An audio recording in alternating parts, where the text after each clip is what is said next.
Hello, this is Gracie from Gracie Ellie Design. How are you doing today? I hope you're staying crafty. I wanted to stop by today to show you this new die set by Spellbinders. It's the new Sweet Pea flower die set from Susan Tierney Cockburn's collection. I think Spellbinders did an amazing job with these dies. Everything in this collection is just stunning. The dies are so detailed and quite easy to use and put together. And today I'm going to be showing you how to create a pretty sweet pea flower from scratch. And so each die set right on the metal comes with instructions on how many times you need to run the die to create one flower. And for the sweet pea, you only need to run the die once through your die cutting machine. And so I'm going to be coloring the flower with alcohol markers, which is a technique that Susan goes for most of the time for her flowers and leaves.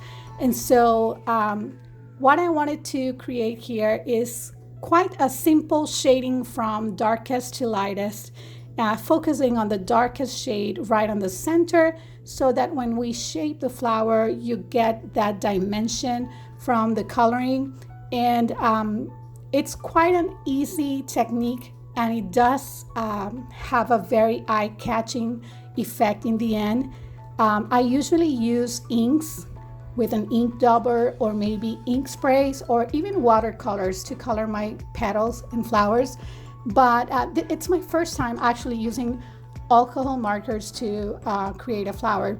But it does make a big difference. The color is more vibrant, and it does look amazing in the end. I'm also using tools that I already had on hand, like these McGill ball-ended styluses and the mat that you see me shaping the flowers on. I'm focusing on, first of all, breaking the paper so that I can then run the ball-end stylus and just press to create kind of a curve outward for the largest die cut. And then for the smallest one, what I'm doing is actually shaping it inwards. And so I'm spritzing the die cuts with a bit of water, but I'm making sure to damp it or to kind of dry it with a paper towel so that the paper doesn't tear while I shape it. I'm using the largest or the medium ball-ended stylus to shape the petal first. And then I'm coming in with the smallest stylus and running it across the center of those petals to create veins.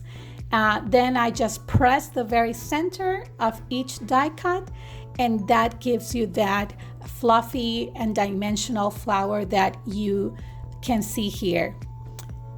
So as you can see, you start out by pressing and breaking the fibers of the paper with the largest ball-ended stylus. And then I press right on the center to kind of start shaping it inwards. I run the smallest stylus to create that vein shape on the center of each petal. And I keep pressing up until that die cut stands on its own with that shape that you saw me creating right now. For the second die cut, I again use the largest stylus to shape the petals and press right on the center, run the smallest stylus across the center of the petal to create a vein, and then just make sure that I run it across again to close up that petal and shape it inwards. At least this is how I'm learning to do or create these flowers. This is the technique that I'm using. This is what the die cuts look before you shape them, and this is what they look side by side once you finish shaping them.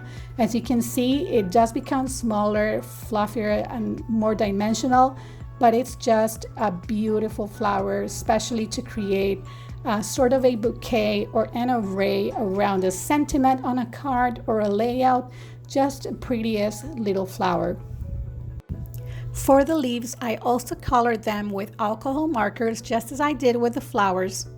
I also sprayed them with a bit of water and made sure to tap them dry so that they were not too wet when I shaped them.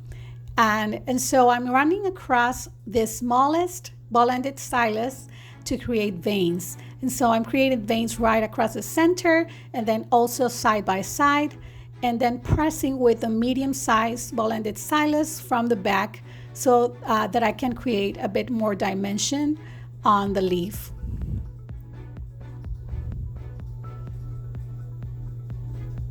As you can see, it's not that hard, and I went back and forth with the same exact process.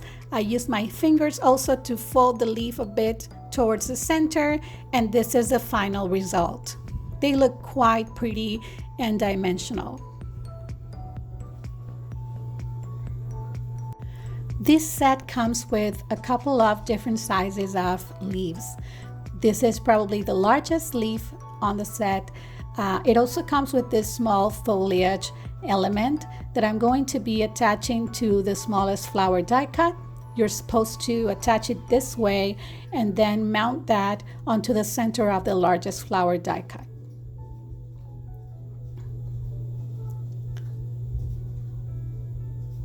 And this is what the flowers look like once you put them together. These end up being somewhere around 1.5 inches wide. So they're great for layering on cards and different projects. I'm also going to be creating by hand these little vines here. Susan explained that the sweet pea is a climber plant. So they didn't do a die that cuts these vines, but you can easily cut strips, fine strips of paper from green cardstock, and then just shape them like this to create the little vines and attach them to your flowers or your bouquet once you're putting together your project. And this is how my sweet pea flowers turned out. I really love the end result. I hope you do too. Hope you enjoyed today's tutorial and video. Thank you for watching. Until next time.